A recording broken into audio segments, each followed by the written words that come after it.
Who doesn't delete more? Who doesn't create social karma? Not creating profit, instead practicing the 10 virtues. Not killing, not stealing, not committing adultery.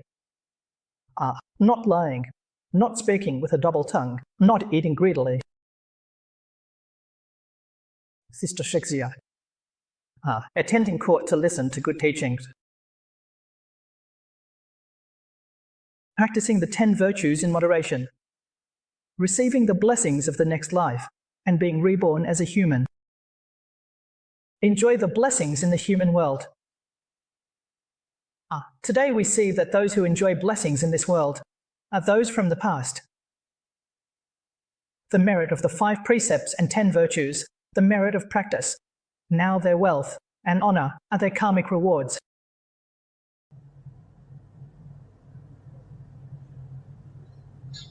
Cause and effect. Truly giving, not allowing the slightest deviation. The Buddha has said this in all sutras. We must not fail to do it truly. Otherwise, you are willingly falling into decline, and your aspirations and actions are all gone. How can this be acceptable? Calmness, just like the teacher reciting the Buddha's name.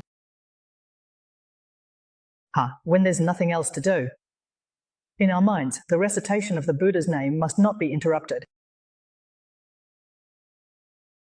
This is very important. Those who recite the Buddha's name should not fear death. If you fear death, then your aspirations and actions are all false. What is the purpose of us reciting the Buddha's name? The purpose is to reach the Pure Land, to be close to Amitabha Buddha. The sooner we go, the better.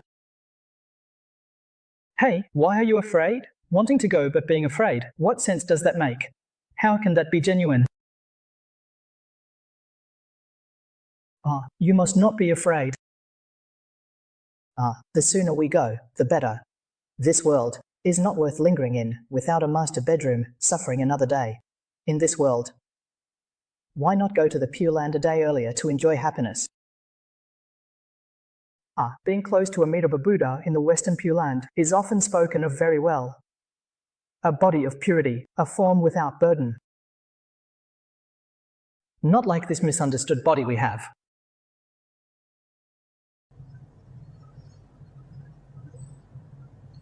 Not taking a shower for a day. The pores emit a foul smell. What's there to love about it? Knowing that this body is not entirely clean. Being born in the Western Pure Land, over there, everyone has a body like the Buddha's, truly radiant and vibrant. Why not exchange this body and still cling to this smelly shell?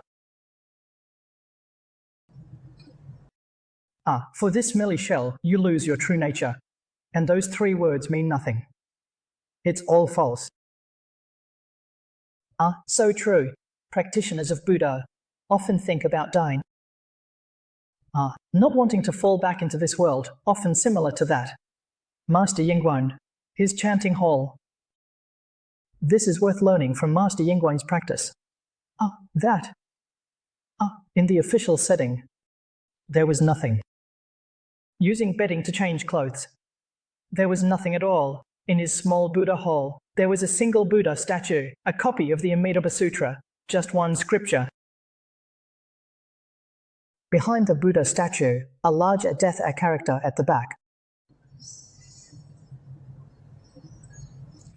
The elder taught me how to practice and how to ensure in this lifetime that one must learn his method. Unafraid of dying, we think about it every day. People in the world think death is terrifying, but for us, death is rebirth. Hey, in today's terms, a death is a migration. We have left the Saha world and have gone to the Pure Land. We went happily. I abandoned this mistaken body to gain an indestructible diamond-like body. We abandoned this filthy, living environment and go to the West to live in a pure environment.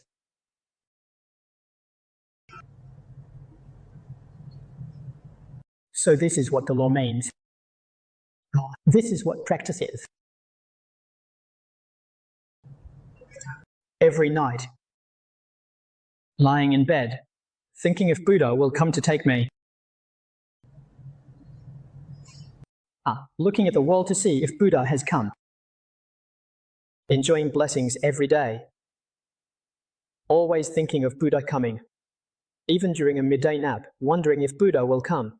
Eagerly looking forward to him. Hoping he will come a day sooner. I hope every day that Buddha will eventually come. Buddha hasn't come yet because we still have some unfinished business. What is it? We need to explain this thoroughly. By helping more sentient beings, we can take more people with us to the blissful world. What we're doing today is this work, and this work is meaningful. Unlike other work, this work is meaningful. Take more people to the Western, Pure Land.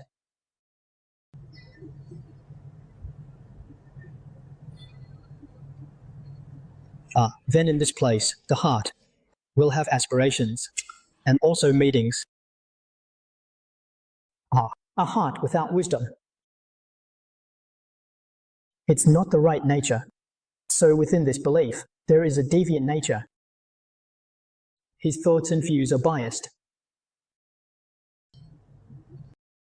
Aspirations also need a discerning eye. Language without understanding is not a true aspiration. True heartfelt anger. Today we talk about implementing this meeting. It will be implemented in this step of the mobile phone.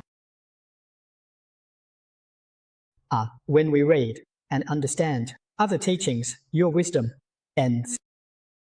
Imagination represents writing, has explained in the ancient annotations. Solid, strength, very powerful. Indeed. In ancient times, technology was not advanced. For transportation, they relied on livestock. Among the livestock, the one with the greatest load-bearing capacity is the elephant. The strength of an elephant is much greater than that of oxen or horses. What oxen and horses can't pull, an elephant can. So the elephant represents great strength. It is used as a metaphor. Actions are boundless. Acting with strength, wishing to exert great effort. This means these are the three conditions for practicing the Pure Land School. The three essential conditions.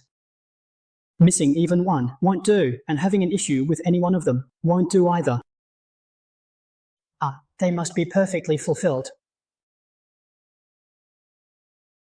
So, if you first verify and practice them, you will definitely attain rebirth.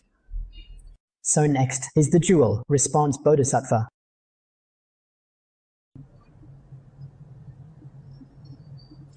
Essence A is the quintessence. What does the essence in the thinness represent? It represents a made-up Buddha. The great vows made by all Buddhas and Bodhisattvas are most splendid with the vows of Amitabha Buddha, being the most brilliant, the elite who fear sin. So this Bodhisattva signifies this meaning, which means you are complete. With a sincere heart, if you recite the Buddha's name, you will surely be like Amitabha Buddha.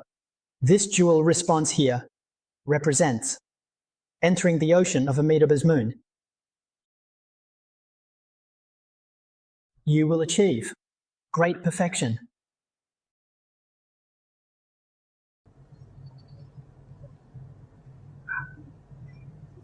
Isn't the Bodhisattva here for all of us in terms of mobile phones?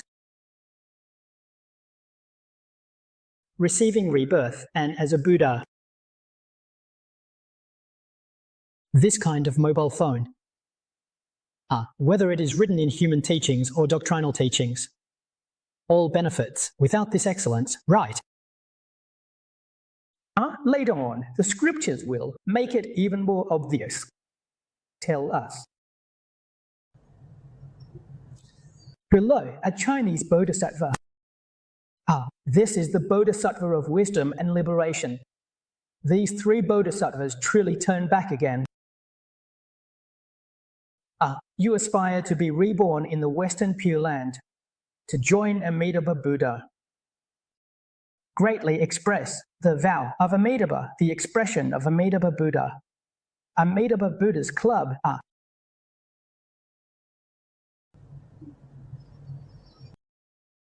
We also understand these principles and grasp the guidelines on how to practice. That's right, but we haven't gone there yet. Our bodies are still in this world. How should we live? In this world, how should we coexist? How should we conduct ourselves and interact with others? In a way that aligns with the realm of classical theory and does not contradict it. This is extremely, extremely important. In other words, even though we haven't reached the Western Pure Land yet, we should live a life similar to the virtuous people of the Western Pure Land. Only then will it resonate, right? That's why the Buddha benefits the bodhisattvas of China to demonstrate the Dharma. Our minds should dwell in the middle path.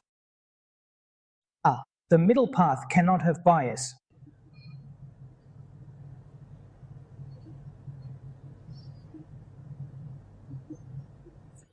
Everything must be balanced.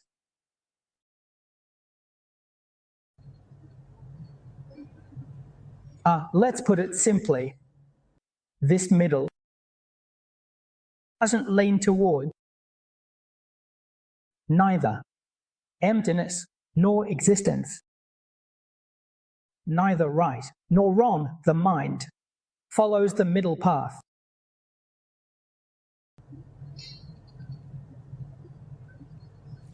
This true and false, right and wrong, good and evil exist on both sides. Buddhism teaches following a middle way. This is the manifestation of a life of higher wisdom. Normally we should approach. We not reject false teachings. We also hope that joy can be guided towards righteousness. That is your merit, your wisdom. If you cannot guide the false to the right, you have already set your mind, but your heart is willing while your strength is insufficient, then your merit is also complete. Just as the Buddha explained in the Surangama Sutra, the meaning of the teachings leads to the completion of perfect merit. Sai, you truly have the intention. You wish to guide those who have strayed onto the wrong path back to the right path, but you can't do it. It's not that. You lack the intention, and that's enough. Firstly, understand using moderation.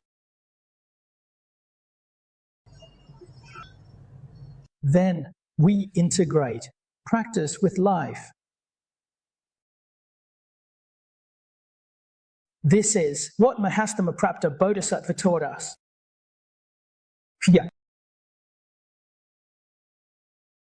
This is the meaning of the middle path. Focus is reciting the Buddha's name. It needn't be recited.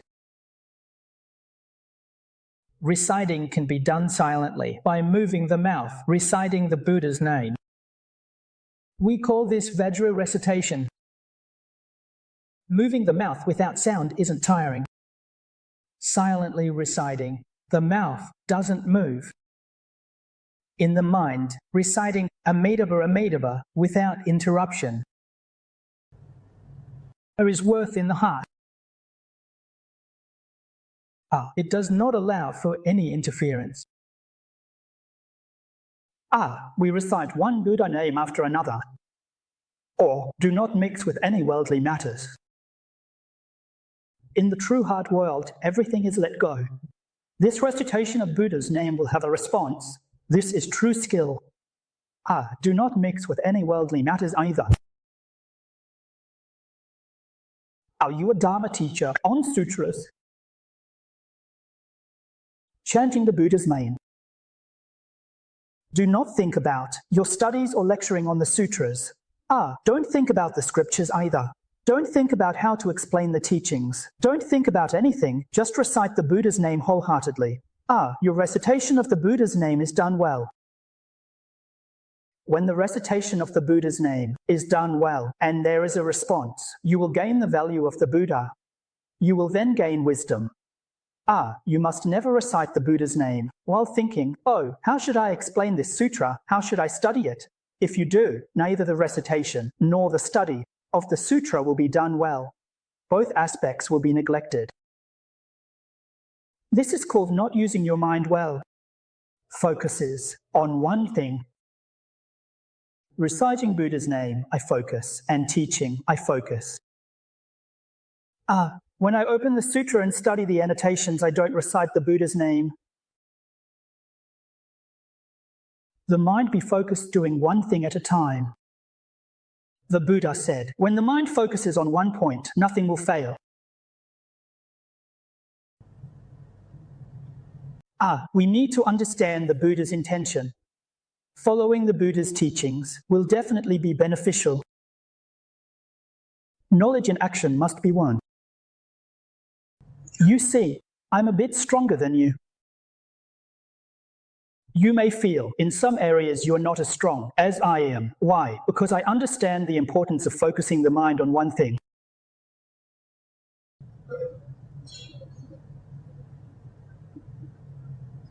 Whatever I do it with focus. I don't have a divided mind, and I wouldn't do such a thing. That's why you see me doing things happily. I do things with ease. There are so many theories and texts in the Buddhist scriptures, and I demonstrate them for you to see. You need able to observe. In the past, it was Teacher Li who demonstrated for me. Master Janjia showed me, and I observed their ways. I learned from them.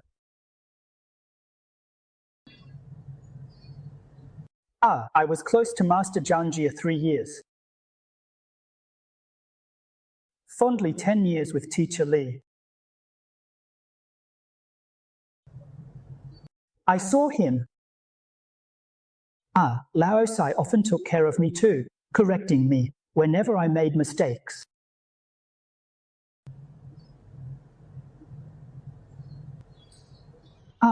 We focus on our own inner realization. And practice, it doesn't matter. What others say, it doesn't really matter. People might misunderstand, misinterpret. It's always uncertain. No one in the world can satisfy everyone's expectations. Not even the Buddha could do that. In this world, so many people have criticized Shakyamuni Buddha and Amitabha Buddha. We've heard it so many times.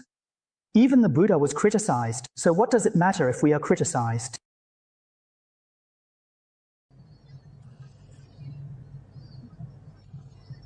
Is the Buddha's realm for others? We should accept it and let others be. Don't accept it, don't rely on it. Discernment. We should be sincere and respectful towards others. When others praise us, we praise them in return. If they insult us or harm us, we are grateful to them. We thank them. This is the truth. It requires dealing with our own karmic obstacles. Is it not our own attachment? Who isn't a benefactor? Repay the 4 great kindnesses above, and relieve the suffering of the 3 paths below. Persist until now, among all the bodhisattvas. So we must learn to be close and attentive. This closeness means absolutely no mixing. Closeness means continuous effort without interruption.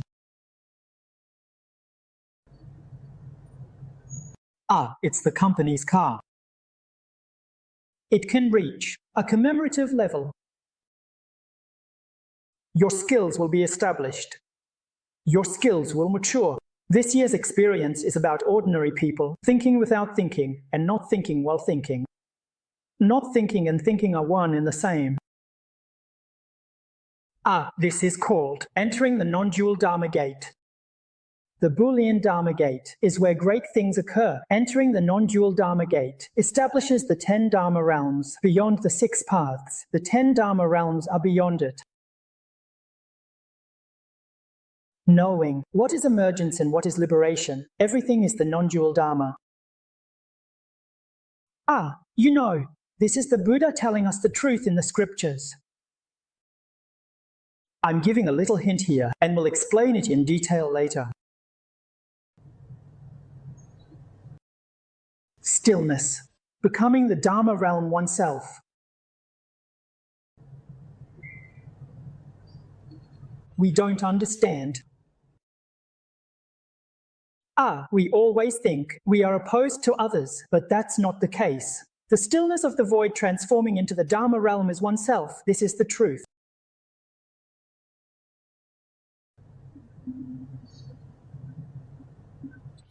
If you can see and affirm this, as stated in the Buddhist scriptures, you will attain pure realization.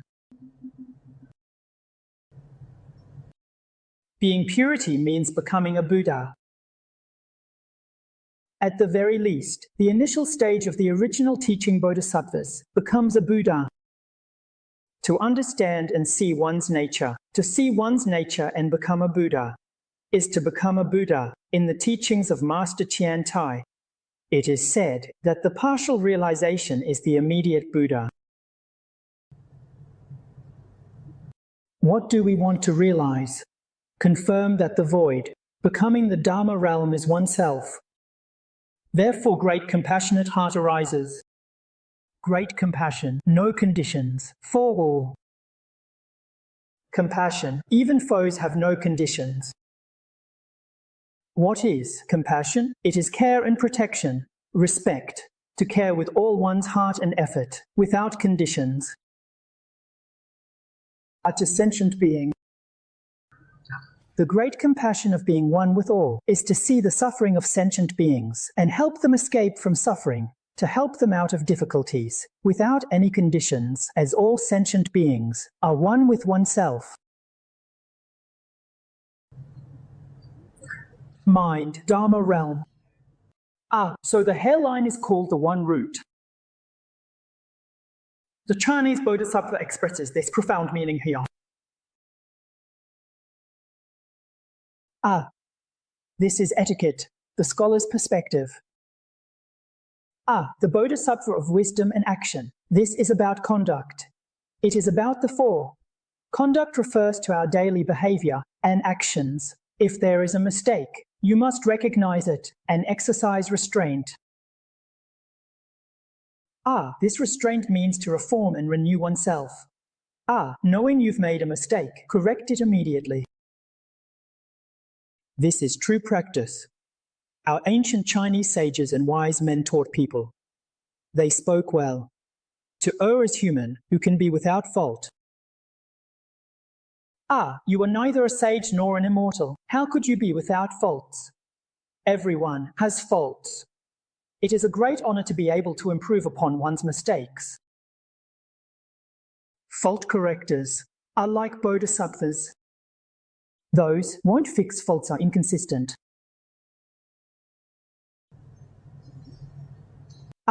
So recognizing faults and correcting them is a skill. In context, one must focus on learning. Wisdom. In our daily lives, we must Follow this principle. Then, do not violate this principle in your work, no matter what industry you are in. Adhere to principle.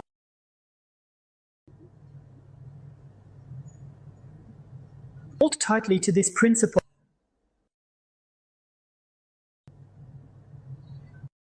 We are living the life of a bodhisattva. The backstage liberation means you are now at ease. Liberation.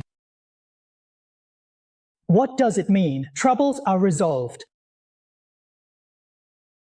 Worries are resolved. Concerns are resolved. Freed from close distress. You no longer have sorrow, sadness, or distress. All are gone. Now,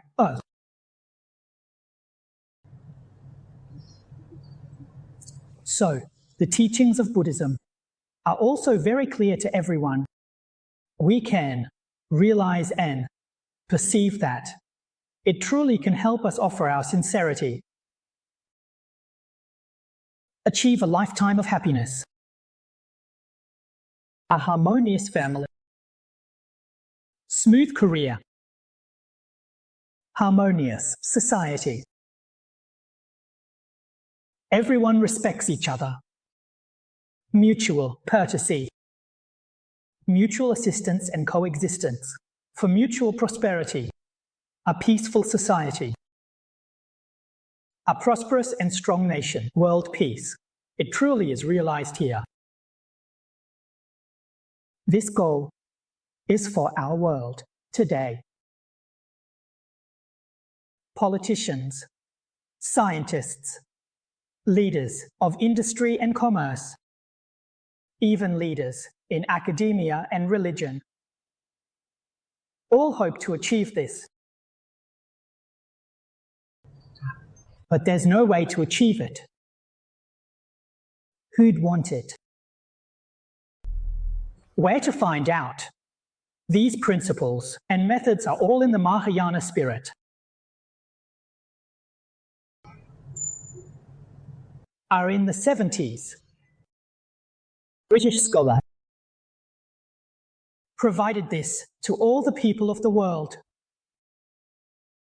to lead out a path. He said, to save the 21st century, achieve peaceful coexistence, only Confucian teachings and Mahayana Buddhism can do it. This came from the mouth of a foreigner. This person is remarkable, knowledgeable, and accomplished. He saw it. The 21st century is a very complex society. In the past, every country and region was isolated. They didn't interact with each other. People lived peaceful days, in their own small circles and worlds.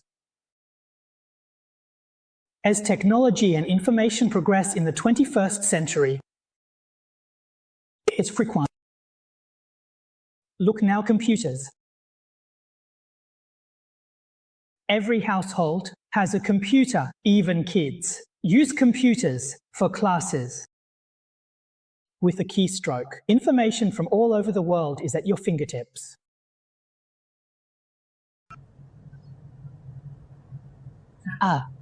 The scope of your exposure is vast, with convenient transportation. You can travel to countries all over the world at any time. It's face-to-face contact, and this contact involves different cultures than before. Contact leads to conflicts.